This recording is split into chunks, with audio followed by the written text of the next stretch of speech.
الحمد للہ رب العالمین والصلاة والسلام علی سید الانبیاء والمرسلین اما بعد فاعوذ باللہ من الشیطان الرجیم بسم اللہ الرحمن الرحیم قال اللہ تبارک و تعالی فی کلام المجید وفرقان الحمید وما هذه الحیاة الدنیا الا لہو ولعب وإن دار الآخرة لہی الحیوان صدق اللہ العظیم قال اللہ تبارک و تعالی فی شان حبیبہ مخبرا و آمرا ان اللہ وملائکتہ یصلون علی النبی یا ایھا الذین آمنوا صلوا علیہ وسلموا تسلیما۔ درود پاک پڑھیے۔ الصلاۃ والسلام علیک یا رسول ہے جس نے یہ کائنات ہمارے لیے مسخر فرما رکھی ہے، اور ہر طرح کے درود نبی رحمت شفیع امت صلی اللہ علیہ وسلم کی ذات پر کہ درود پاک ہماری دعاؤں کی قبولیت کا ذریعہ بنتا ہے۔ جس دعا کو درود پاک کے ساتھ جوڑا جاتا ہے، درود پڑھ کے درود بھیج کے دعا مانگی جاتی ہے، اللہ تبارک و تعالیٰ اس دعا کو قبول فرماتا ہے۔ تو ہر طرح کے درود نبی رحمت شفیع امت صلی اللہ علیہ وسلم کی ذات پر اور اللہ تبارک و تعالیٰ کی کروڑہ کروڑ رحمتوں کا نزول ہو علماء پر، صلحاء پر، اولیاء پر اور ہمارے ائمہ اکرام پر۔ آج کے جمعۃ المبارک کا جو موضوع ہے وہ ابن ماجہ کی ایک حدیث پاک ہے، اس کے مطابق جو ہے وہ رکھا گیا ہے کہ عقل مند کون ہے؟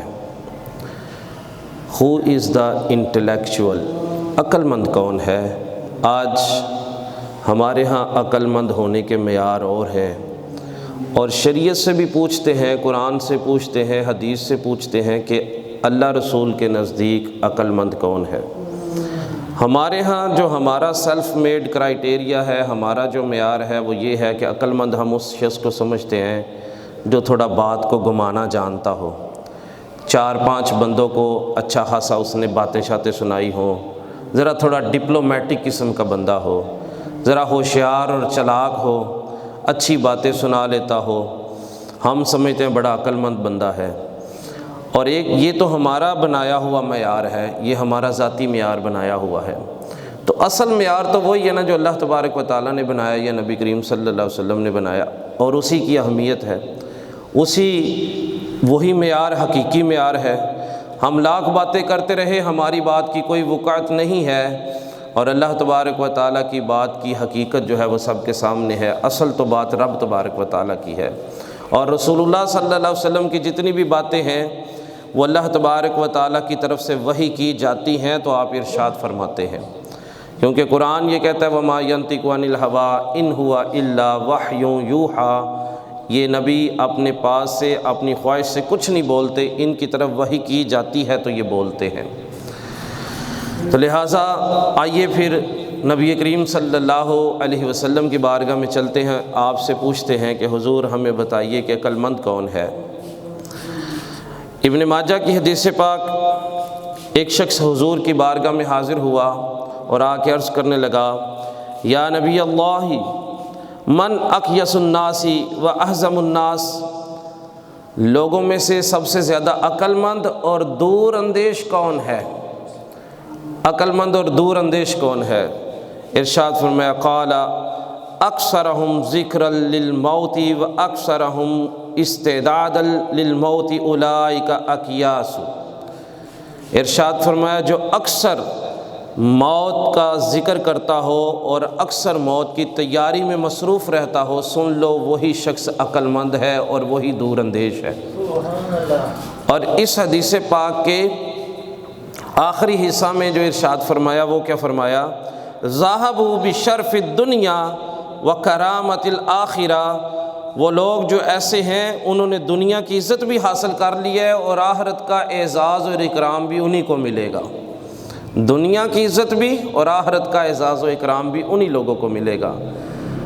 ابن ماجہ کی حدیث پاک میں ذرا اور آسان الفاظ میں آپ کے سامنے عرض کرتا ہوں کہ ایک شخص آیا اور آ کے کہنے لگا حضور مجھے یہ بتائیں کہ دور اندیش اور عقل مند کس کو سمجھا جاتا ہے، کون شخص عقل مند ہے شریعت کی روح سے؟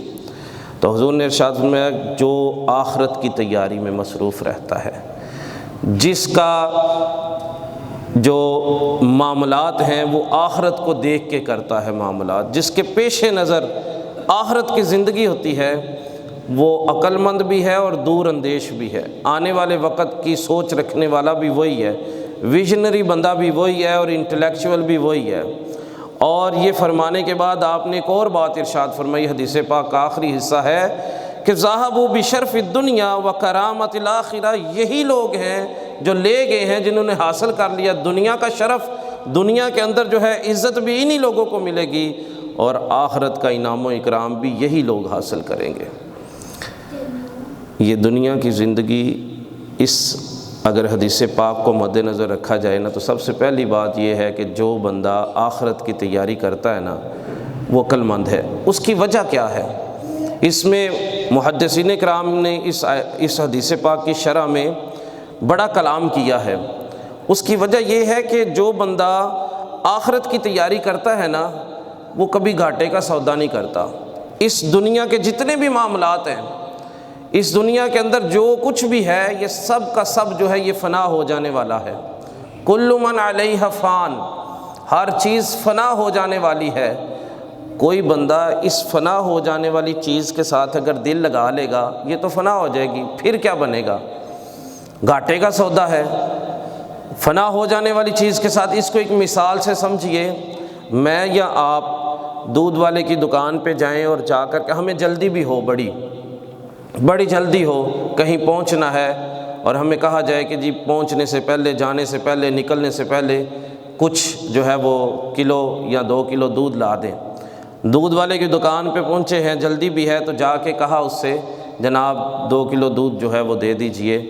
تو وہ اگر یوں کہے کہ جناب ابھی جو میرے پاس دودھ اویلیبل ہے اس کے اندر پانی ہے، یہ آپ کے سٹینڈرڈ کا نہیں ہے، آپ ماشاءاللہ سے جو ہے وہ خالص دودھ خریدنے والے ہیں، جب آپ نے رقم بھی دینی ہے، دودھ کے پیسے بھی دینے ہیں تو تھوڑا سا انتظار کر لیں، تھوڑی دیر کے بعد خالص دودھ بھی پہنچنے والا ہے جس میں پانی نہیں ہوگا، اور قسمیہ بات ہے اس میں پانی نہیں ہوگا، تو آپ ایسا کریں تھوڑا سا انتظار کر لیں، آپ کو خالص دودھ دیا جائے گا۔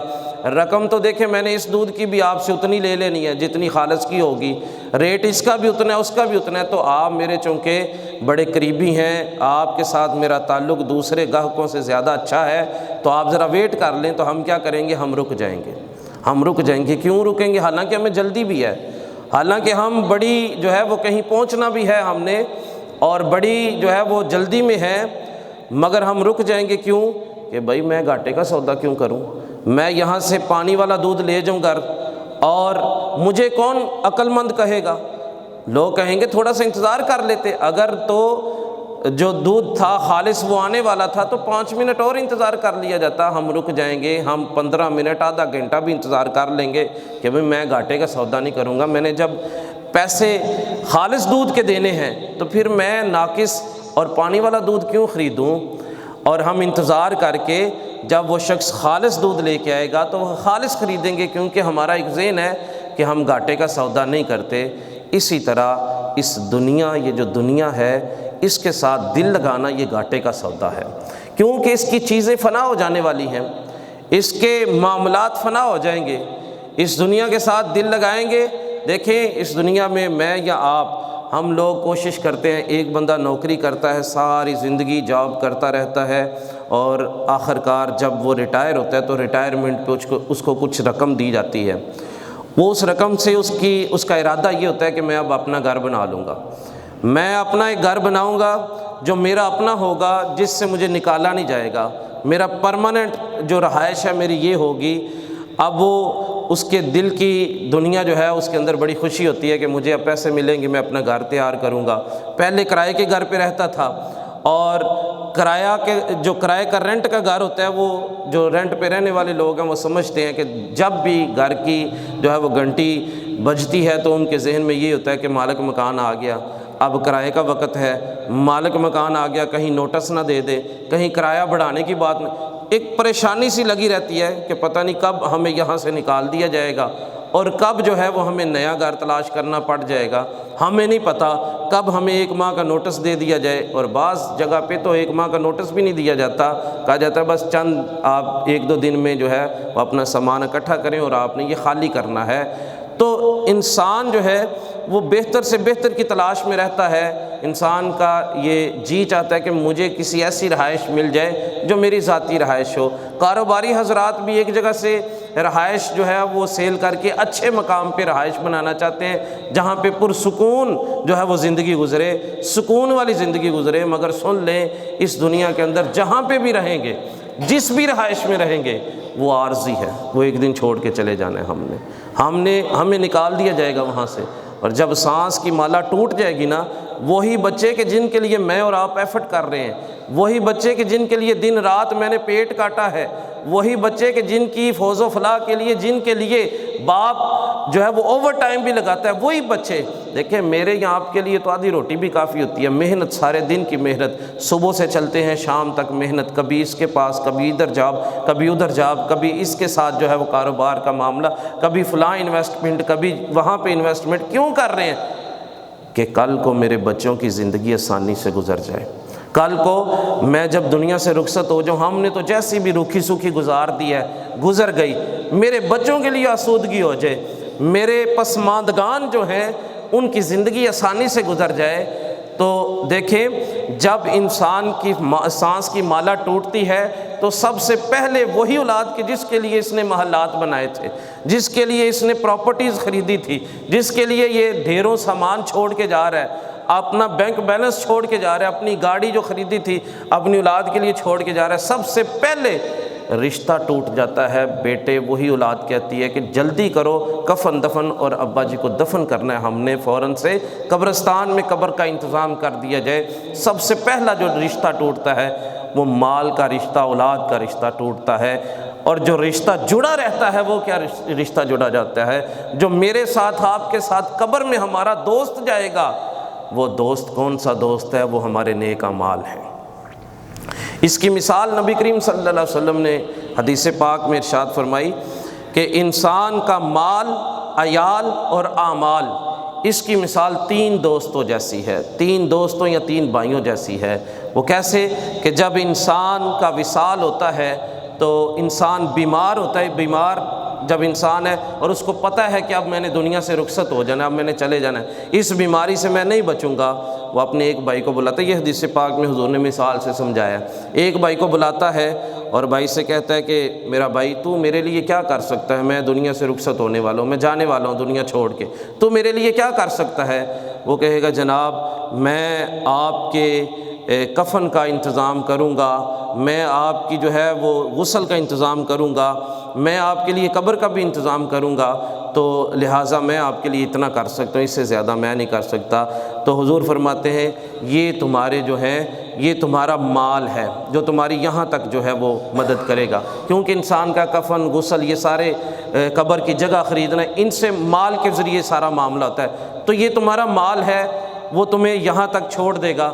پھر اس کے بعد وہ دوسرے بھائی کو بلاتا ہے اور کہتا ہے جناب آپ کو پتہ ہے کہ میری زندگی ختم ہونے والی ہے، میں شاید اس مرض سے نہ بچ پاؤں، تو میرے لیے آپ کیا کریں گے؟ تو وہ کہے گا جناب میں قبر میں آپ کو اپنے ہاتھوں سے اتاروں گا، میں قبر میں جو ہے وہ آپ کو اتارنے کے بعد آپ کی قبر جو ہے اس کو برابر ٹھیک کروں گا، میں آپ کی قبر کے بعد آپ کے صالح ثواب کے لیے بھی معاملات کروں گا، میں لوگوں میں بیٹھ کر کے آپ کی اچھائیاں بیان کروں گا، تو میں اس سے زیادہ نہیں کر سکتا۔ تو حضور نے فرمایا یہ تمہارے عیال ہیں، یعنی اولاد ہے جو تمہیں قبر میں اتارتی ہے، جو تمہاری قبر کی معاملات کو دیکھتی ہے اور بعد میں جو بیٹھ کے لوگوں کے سامنے تمہاری اچھائی کو بیان کر دیتی ہے۔ اور پھر تیسرے بھائی کو بلایا، بھائی تم میرے لیے کیا کر سکتے ہو؟ تیسرا بھائی کہتا ہے بھائی جان میں آپ کے ساتھ قبر میں جاؤں گا، میں قبر میں آپ کے ساتھ رہوں گا، جب آپ کو قبر کی وحشت جو ہے وہ ستائے گی، پریشان ہو جائیں گے، قبر کی تنگی سے پریشان ہوں گے، میں آپ کا دل بہلاؤں گا، میں آپ کو پریشان نہیں ہونے دوں گا، میں قبر کی وحشت نہیں ہونے دوں گا، میں قبر کے معاملات میں آپ کی مدد کروں گا۔ حضور نے فرمایا یہ جو تیسرا بھائی ہے یہ تمہارے نیک اعمال ہیں، یہ تمہارے ساتھ قبر میں جائے گا۔ آج ہم پہلے دو بھائیوں پہ تو بڑا غور کیا ہوا ہے آج ہم نے ہماری زندگی صبح مارننگ میں جب اٹھتے ہیں تو ہماری زندگی کا یہی پلان ہوتا ہے کہ آج کے دن کون سی بزنس ڈیل کرنی ہے، کون سے کاروبار میں اچھا نفع ہو رہا ہے۔ بعض لوگ تو ہمارے ایسے ہیں کہ وہ جس کے پاس بیٹھیں گے کہیں گے جناب میرے پاس اتنی انویسٹمنٹ ہے، مجھے کوئی اچھا سا کاروبار بتا دیں، میں نے فلاں بندے کے ساتھ انویسٹمنٹ کی تو میرا وہاں پہ جو ہے وہ کاروبار نہیں چلا، میں نے اپنی رقم نکال لی ہے وہاں سے، آپ مجھے ایسا بتائیں کہ میں تھوڑی رقم انویسٹ کروں اور مجھے آمدن زیادہ ہو جائے۔ کبھی اس کے پاس بیٹھیں گے، کبھی اس کے پاس، کبھی یہ کاروبار، کبھی وہ کاروبار۔ ٹھیک ہے، زندگی گزارنے کے لیے یہ چیزیں فارمیلٹیز ہیں، یہ کرنی چاہیے، مگر جتنی ان کی ضرورت ہے اتنی کریں، جتنی ان کی ضرورت ہے اتنا اس کے پیچھے چلیں، جس سے آپ کا آسودگی کے ساتھ وقت گزر جائے۔ اب یہاں پہ حضرت عمر بن عبدالعزیز رحمۃ اللہ تعالی علیہ، آپ کی میں مثال دیتا ہوں، جب آپ کے انتقال کا وقت قریب آیا نا تو آپ کے دیگر رفقا، دیگر جو آپ کے رشتہ دار تھے، وہ آپ کو تانا دینا شروع ہو گئے، کہنے لگے عمر بن عبدالعزیز تم نے اپنی اولاد کے لیے کچھ نہیں چھوڑا۔ اور حضرت عمر بن عبدالعزیز کی زندگی حقیقت بات ہے پڑھنے سے تعلق رکھتی ہے، پڑھنے سے تعلق۔ آپ کی سیرت جو ہے وہ میرے اور آپ کے لیے بڑی بہترین مشعل راہ ہے۔ آپ جب خلیفہ بنے، آپ کی خلافت جو ہے وہ چند سالوں کی ہے صرف، اور آپ کی خلافت کو خلافت راشدہ کے ساتھ جوڑا جاتا ہے۔ جو 4 صحابہ کرام کی خلافت ہے، آپ کی خلافت کو خلافت راشدہ کے ساتھ جوڑا جاتا ہے، حالانکہ آپ ایک عرصے کے بعد آپ کو خلافت ملی ہے۔ آپ کی زندگی خلافت ملنے سے پہلے ایسی تھی، اتنی جو ہے وہ آرائش والی زندگی تھی کہ آپ کے لیے جو لباس پہنا کرتے تھے وہ دوسرے ممالک سے آیا کرتا تھا۔ جو خوشبو حضرت عمر بن عبدالعزیز استعمال کرتے تھے وہ پورے عرب میں نہیں ملتی تھی، وہاں کہیں کسی دوسرے ملک سے منگوائی جاتی تھی۔ آپ کا جوتا جو ہے وہ سارے لوگوں سے بہترین ہوتا تھا، مگر جب آپ کو خلافت ملتی ہے، جب آپ خلیفۃ المسلمین بنتے ہیں، آج ہمارے ہاں بھی خلافت ملتی ہے نا لوگوں کو، آج مسند ملتا ہے، اور مسند حاصل کرنے کے لیے، کرسی حاصل کرنے کے لیے تگ و دو کی جاتی ہے، زندگیاں برباد کر دی جاتی ہیں، اپنی ساری زندگی صرف منصب لینے کے لیے، حاصل کرنے کے لیے جو ہے لگا دی جاتی ہے۔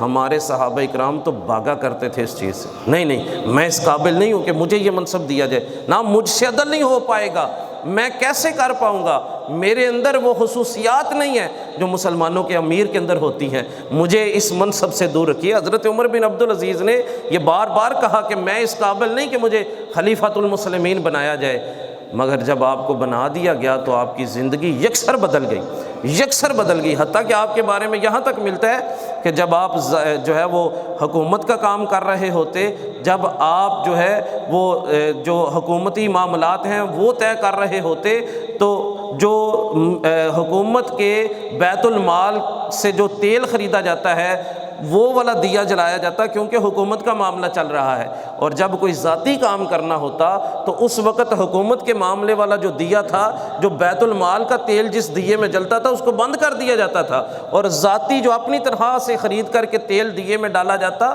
وہ دیا جلایا جاتا۔ کیوں کہ عمر بن عبدالعزیز اپنا ذاتی کام کرنے لگا ہے، اس ذاتی کام میں میں لوگوں کے بیت المال جو قوم سے اکٹھا کیا پیسہ ہے، میں اس رقم کا چلایا ہوا تیل جو ہے وہ دیا نہیں جلاؤں گا، کیونکہ یہ ان کا حق زائل ہوگا، لہٰذا میں تو ذاتی کام کر رہا ہوں، مجھے جو ہے وہ ذاتی کام کے لیے اپنی ذاتی تنخواہ سے جس دیے کا تیل خریدا ہے وہ جلایا جائے، اور میں اس کی روشنی میں اپنا ذاتی کام کروں گا۔ ان کے بارے میں ملتا ہے کہ پہلے آپ کا کھانا بڑا شاہانہ کھانا تھا، اور جب سے خلیفہ بنے تھے آپ کی خوف آخرت اور دنیا سے بے رغبتی اتنی بڑھ گئی کہ آپ کے بارے میں ملتا ہے کہ آپ ایک شخص ملنے کے لیے آیا، یہ وہ شخص ہے کہ جس کے کھانے کے لیے بڑی بڑی جو ہے وہ ڈشز رکھی جاتی تھی، کھانا کھانے بیٹھتے تو آپ کے سامنے جو ہے وہ بے شمار معاملات، بے شمار ڈشز پڑی ہوتی، مگر وہی شخص ہے جب امیر المومنین بنتا ہے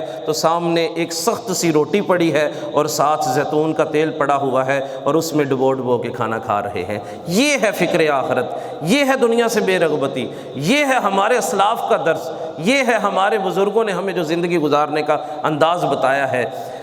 تو یوں زندگی گزارا کرتے تھے ہمارے اسلاف۔ اللہ رب العالمین نے قرآن مجید میں کئی ایک مقامات پہ ہمیں جھنجھوڑ کر کے بتایا ہے کہ یہ جو دنیا کی زندگی ہے اس کی کوئی حیثیت نہیں ہے۔ جو میں نے سورہ عنکبوت کی آیت نمبر 64 آپ کے سامنے تلاوت کرنے کا شرف حاصل کیا، اس میں بھی اللہ تبارک و تعالیٰ نے یہی ارشاد فرمایا۔ دیکھیے اللہ تبارک و تعالیٰ کون ہے؟ اس دنیا کو بنانے والا، the creator of the universe, دنیا کو بنانے والا۔ جو دنیا کو بنانے والا ہے وہ کیا فرما رہا ہے؟ وہ فرماتا ہے وَمَا هَٰذِهِ الْحَيَاةُ الدُّنْيَا إِلَّا لَهْوٌ وَلَعِبٌ، یہ دنیا کی زندگی تو صرف کھیل کود اور تماشا ہے، کھیل کود ہے یہ دنیا کی زندگی۔ وَإِنَّ دَارَ الْآخِرَةَ لَهِيَ الْحَيَوَانُ، اور بے شک آخرت کا گھر جو ہے وہ ضرور وہی سچی زندگی وہی ہے، سچی زندگی وہی ہے۔ گھاٹے کا سودا نہ کریں، دنیا سے دل نہ لگائیں۔ غوث پاک شیخ عبد القادر جیلانی آپ کیا فرماتے ہیں؟ آپ فرماتے ہیں دنیا میں ایسے رہو جیسے کشتی پانی کے اندر رہتی ہے، کشتی پانی کے اندر رہتی ہے۔ وہ کیسے؟ اس طرح کہ جب کشتی پانی کے اندر رہتی ہے تو محفوظ رہتی ہے، اس کے اندر جب پانی آ جاتا ہے تو کشتی ڈوب جاتی ہے۔ دنیا کے اندر ایسے رہو کہ جیسے کشتی پانی کے اندر رہتی ہے، جب یہ دنیا تمہارے دل کے اندر آ جائے گی تو پھر یہ کشتی تمہارے دل کو ڈوب کر لے جائے گی، تمہارا دل ڈوب جائے گا۔ دنیا میں رہو، دنیا کے معاملات کو دیکھو، جتنا دنیا میں رہنا ہے اتنا دنیا کی کوشش کرو، اور جتنا آخرت میں رہنا ہے اتنا آخرت کی کوشش کرو۔ پھر اسی طرح ایک اور مقام پہ قرآن مجید کے اندر ہی ارشاد فرما دیا گیا ہے، کیا فرمایا؟ کل متاع الدنیا قلیل، یہ دنیا کا جو سامان ہے، یہ جو کچھ بھی ہے دنیا کے اندر یہ تو بڑا قلیل ہے، یہ تو کچھ بھی نہیں ہے۔ والآخرۃ خیر لمن اتقی، اور جو متقی لوگ ہیں، جو اچھے لوگ ہیں، جن کے معاملات جو ہیں وہ جو کل کی زندگی کو دیکھنے والے ہیں، وہ لوگ جو دور اندیش لوگ ہیں، وہ ان کے لیے بہتر ہے کہ وہ آخرت کی تیاری کریں، وہ آخرت کی تیاری کرتے رہیں۔ دنیا کی مثال، ایک مرتبہ نبی کریم صلی اللہ علیہ وسلم اپنے صحابہ کے ساتھ ایک چوٹی کے اوپر سے گزر رہے تھے، ایک پہاڑ کے اوپر سے گزر رہے تھے، تو وہاں پہ ایک بکری کا چھوٹا سا بچہ اور وہ بھی مرا ہوا پڑا تھا۔ تو نبی کریم صلی اللہ علیہ وسلم نے صحابہ سے پوچھا، ہے میرے صحابہ مجھے یہ بتاؤ کہ کیا یہ بکری کا جو بچہ ہے مرا ہوا، کیا جس شخص نے اس کو پھینکا ہے اس کے نزدیک اس کی کوئی اہمیت ہے؟ کیا اس کی کوئی ویلیو ہے اس کے نزدیک؟ تو صحابہ کرام عرض کرنے لگے حضور ظاہر ہے اس کی کوئی ویلیو نہیں، اس کی کوئی اہمیت نہیں، اسی وجہ سے ایک تو بکری کا بچہ ہے اور دوسرا مرا ہوا ہے، اسی وجہ سے اس کو پھینک دیا ہے۔ تو نبی کریم صلی اللہ علیہ وسلم نے ارشاد فرمایا اللہ تبارک و تعالیٰ کے نزدیک اس دنیا کی یہی اہمیت ہے جتنی یہ بکری کا مرا ہوا بچہ ہے۔ اور اگر اللہ تبارک و تعالیٰ کو دنیا سے کچھ نہ کچھ محبت ہوتی تو کبھی بھی اس دنیا سے کسی کافر کو پانی کا ایک گھونٹ بھی نہ دیا جاتا، ایک گھونٹ بھی نہ دیا جاتا کسی کافر کو، اگر دنیا کی کوئی اہمیت ہوتی۔ تو سوال یہ پیدا ہوتا ہے پھر ہم دنیا میں آئے کیوں ہیں؟ ہمیں دنیا میں بھیجا کیوں گیا ہے؟ دنیا میں ہمیں اس وجہ سے بھیجا گیا ہے کہ ہم یہاں پہ ایگزامینیشن ہال میں آئے ہوئے ہیں، یہاں پہ ہم امتحان دینے آئے ہیں، یہاں پہ امتحان کے لیے آئے ہیں، یہ امتحان میں بیٹھے ہوئے ہیں۔ آپ اپنی زندگی کو دیکھیں کہ آپ ایسے ہیں جیسے ایک طالب علم اپنے ایگزامینیشن کمرہ امتحان کے اندر بیٹھا ہوتا ہے۔ اگر وہ طالب علم کمرہ امتحان میں بس بیٹھ کے اٹھ کے چلا جائے تو جب رزلٹ آتا ہے تو اس کو فیل کر دیا جاتا ہے، کیونکہ اس کی جو شیٹ ہے، اس کی جو آنسر شیٹ ہے وہ بالکل صاف ہے، کیونکہ اس نے وقت ضائع کیا ہے۔ میں اور آپ کمرہ امتحان کے اندر بیٹھے ہیں اور ہمیں بتایا جا رہا ہے کہ بندے یہ سوالات ہیں، ان کو پورا کر، اور جب پورا کر لے گا تو سوالات کی تیاری کر لے گا تو پھر کیا ہوگا؟ کل بروز قیامت جب تیرا پیپر دیکھا جائے گا تو تیرے پیپر کے اندر بڑا کچھ لکھا ہوگا، تیری زندگی کے اندر جو ہے، تیری زندگی کا ایگزام جو ہے اس کے اندر حج کی نیکی بھی ہوگی، عمرے کی نیکی بھی ہوگی، غریب غربا یتیما کے ساتھ، یتیم لوگوں کے ساتھ حسن سلوک، حسن اخلاق بھی ہوگا۔ تیری زندگی کے اندر جو ہے وہ دوسروں کی اصلاح بھی لکھی ہوگی، دوسروں کے ساتھ محبت بھی لکھی ہوگی، حسن اخلاق لکھا ہوگا۔ سن لیں، نبی کریم صلی اللہ علیہ وسلم سے عرض کیا گیا حضور یہ بتائیے کہ کل بروز قیامت سب سے وزنی نیکی کون سی ہوگی؟ اور یہ بھی ایک بات سن لیں کہ ہماری نیکیاں کل بروز قیامت کاؤنٹ نہیں کی جائیں گی بلکہ تولی جائیں گی، وزن کیا جائے گا۔ اگر کاؤنٹ کی جائیں تو بڑے سارے لوگ ایسے ہیں کہ جو کہتے ہیں میں نے 500 نمازیں پڑھ لی ہیں، میں نے 50 عمرے کر لی ہیں، میں نے 7 حج کیے ہوئے ہیں۔ نیکیاں کاؤنٹ نہیں کی جائیں گی بلکہ نیکیاں تولی جائیں گی۔ بعض لوگ ایسے ہوں گے جن کی زندگی کی ایک ہی نیکی اتنی وزنی ہوگی کہ اللہ تبارک و تعالیٰ صرف اس ایک نیکی کی وجہ سے ان کو جنت عطا فرما دے گا۔ حضور نے فرمایا کل بروز قیامت میزان کے اوپر جو سب سے زیادہ وزنی نیکی ہوگی وہ حسن اخلاق ہوگا۔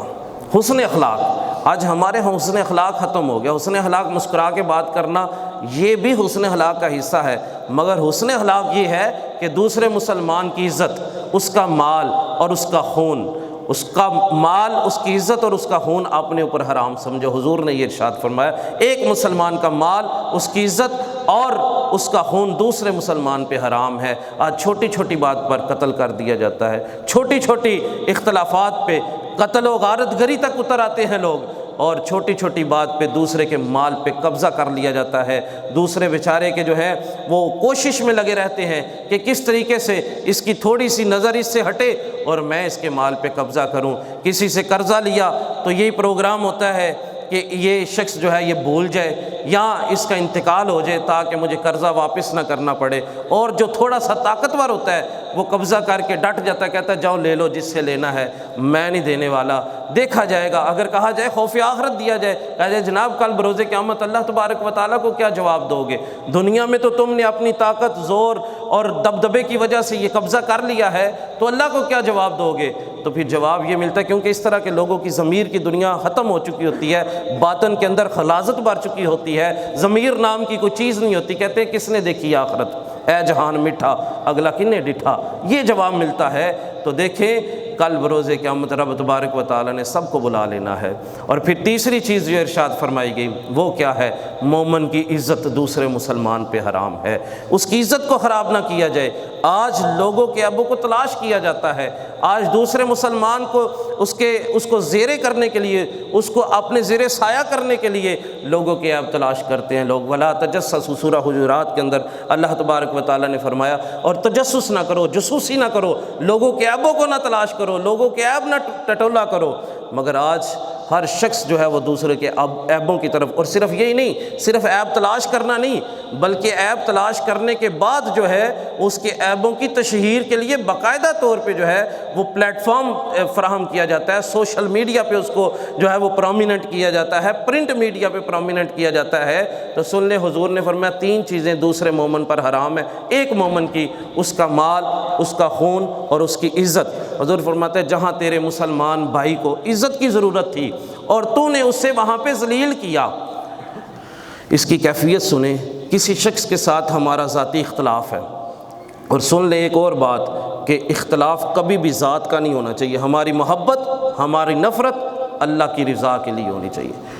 الحب للہ والبغض للہ، کسی سے محبت کرو تو اللہ کی رضا کے لیے کرو، اگر کسی سے نفرت ہے تو اس لیے نفرت ہے کہ وہ اللہ تبارک و تعالیٰ کے معاملات میں جو ہے وہ درست نہیں ہے، وہ رسول اللہ صلی اللہ علیہ وسلم کی شان اور عظمت کو نہیں پہچانتا، وہ اللہ کے ولیوں کی شان میں توہین کرتا ہے۔ تو الحب للہ والبغض للہ، ہماری محبت اور ہماری دشمنی کا معیار اللہ رسول کی ذات ہے، یہی ہونا چاہیے۔ ہماری کسی کے ساتھ ذاتی دشمنی ہے، کسی مقام پہ اس کی عزت کی باتیں ہو رہی ہیں اور ہم وہاں پہ موجود ہیں، اور انسان کوشش کیا کرتا ہے کسی طریقے سے اس بندے کی عزت کو گھٹایا جائے، کسی طریقے سے اس بندے کی عزت کو کم کیا جائے، تو کرتے کیا ہیں؟ اس کے چند نقائص بیان کر دیے جاتے ہیں۔ حضور نے فرمایا کسی جگہ پہ تیرے بھائی کو عزت کی ضرورت تھی اور تو نے اس کو ذلیل کیا، اللہ تبارک و تعالیٰ تجھے اس جگہ پہ ذلیل کرے گا جہاں تجھے عزت کی ضرورت ہوگی، اور جس کو رب ذلیل کر دے اس کو کوئی عزت دینے والا نہیں ہے، اور جس کو رب عزت دے دے اس کو کوئی ذلیل کرنے والا نہیں۔ یہ سارے معاملات سننے کے بعد دوبارہ آ جائیے، جس شخص کے دل میں خوف آخرت ہوگا، فکر آخرت ہوگی، جو عقل مند شخص ہوگا، کیا وہ اس طرح کے کام کرے گا؟ کیا وہ شخص کسی کو دھوکہ دے گا؟ کیا وہ کسی مومن مسلمان کو قتل کرے گا؟ کیا وہ کسی مومن مسلمان کی عزت کو تار تار کرے گا؟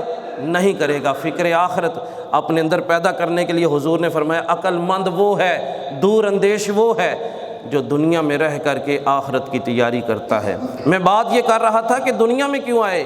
امتحان دینے آئے ہیں، کمرہ امتحان کے اندر بیٹھے ہیں، اور ہمیں بار بار سے پکار کے کہا جا رہا ہے کہ والعصر ان الانسان لفی خسر الا الذین آمنوا وعملوا الصالحات وتواصوا بالحق وتواصوا بالصبر۔ ہمیں کمرہ امتحان کے اندر ہمارا جو وہ نگران ہے، وہ ہمارا توجہ جو ہے وہ گھڑی کی طرف کروا کے کہہ رہا ہے والعصر، زمانے کی قسم، وقت کی قسم، بندے وقت گزرتا چلا جا رہا ہے، تو نے کچھ نہیں کیا ابھی تک، تیرے اعمال کا جو پرچہ ہے، تیرے اعمال کا رجسٹر خالی پڑا ہوا ہے، تو نے کوئی نیکیاں نہیں کمائی ہیں، تو نے کوئی تہجد نہیں پڑھی ہے، تیری تو 5 نمازیں بھی نہیں پوری ہو رہی۔ والعصر، وقت گزرتا چلا جا رہا ہے، برف کی طرح پگھلتا چلا جا رہا ہے۔ والعصر، بندے سن لے، وقت کی قسم، ان الانسان لفی خسر، تو خسارے میں ہے۔ اور پھر ساتھ ہی فرما دیا الا الذین آمنوا وعملوا الصالحات، مگر وہ لوگ خسارے میں نہیں ہیں جو پکے ایمان والے ہیں اور نیک اعمال کرنے والے ہیں۔ اور پھر وتواصوا بالحق وتواصوا بالصبر، حق کی تلقین کرتے رہتے ہیں لوگوں کو، صبر کی تلقین کرتے رہتے ہیں، خود بھی صبر کرتے ہیں، دوسروں کو بھی صبر کی تلقین کرتے ہیں، خود بھی حق پہ جمے رہتے ہیں، دوسروں کو بھی حق کی تلقین کرتے ہیں، امر بالمعروف و نہی عن المنکر کرتے رہتے ہیں۔ یہ 4 قسم کے لوگ جو ہیں وہ خسارے میں نہیں ہیں، مگر باقی سارے لوگ خسارے میں ہیں۔ دنیا میں آئے ہیں صرف اس لیے کہ ہم اپنی آخرت کی تیاری کر لیں، تو آؤ جتنا دنیا میں رہنا ہے اتنا دنیا کی تیاری۔ وسلم سے حضرت عائشہ صدیقہ رضی اللہ تعالی عنہا نے عرض کیا حضور کیا کسی اور شخص کو بھی شہادت کا مرتبہ ملے گا، شہادت کا رتبہ کسی اور کو بھی ملے گا؟ جنگ لڑنے کے علاوہ، جنگ لڑا اور اس نے دشمن کے ساتھ لڑتے لڑتے اپنی جان قربان کر دی، یہ تو شہید ہوا، کیا کسی اور کو بھی شہادت کا مرتبہ ملے گا؟ تو غور سے سنیے گا، حضور نے کیا ارشاد فرمایا؟ میرے آقا کریم صلی اللہ علیہ وسلم ارشاد فرماتے ہیں جو دن بھر میں 20 مرتبہ موت کو یاد کرتا ہے، اللہ کل بروز قیامت اس کو شہداء کے ساتھ اٹھائے گا۔ اب مجھے بتائیں جس بندے کو موت یاد ہو کیا وہ جھوٹ بولے گا؟ جس بندے کو موت یاد ہو کیا اس کی نماز رہ جائے گی؟ جس بندے کو موت یاد ہو کیا وہ مسلمان بھائی کے پلاٹ پہ قبضہ کرے گا؟ جس بندے کو موت یاد ہو کیا وہ دوسروں کی بہو بیٹی بہن کی طرف بری نگاہ سے دیکھے گا؟ جس بندے کو موت یاد ہوگی وہ کبھی بھی برائی کی طرف نہیں جائے گا، کیونکہ اس کو پتہ ہے کہ میں نے مرنا ہے اور مر کے رب کے حضور کچھ نہ کچھ جواب دینے ہیں۔ تو پھر جب موت کی یاد رکھنے والا شخص جو ہے وہ کامل بھی ہو جاتا ہے، وہ صالح بھی ہو جاتا ہے، اور اس کے نیک اعمال کی تعداد بڑھ جاتی ہے۔ اللہ رب العالمین ہمیں عمل کی توفیق عطا فرمائے، فکر آخرت نصیب فرمائے۔ وما علینا الا البلاغ، سنت ادا کر لیجیے۔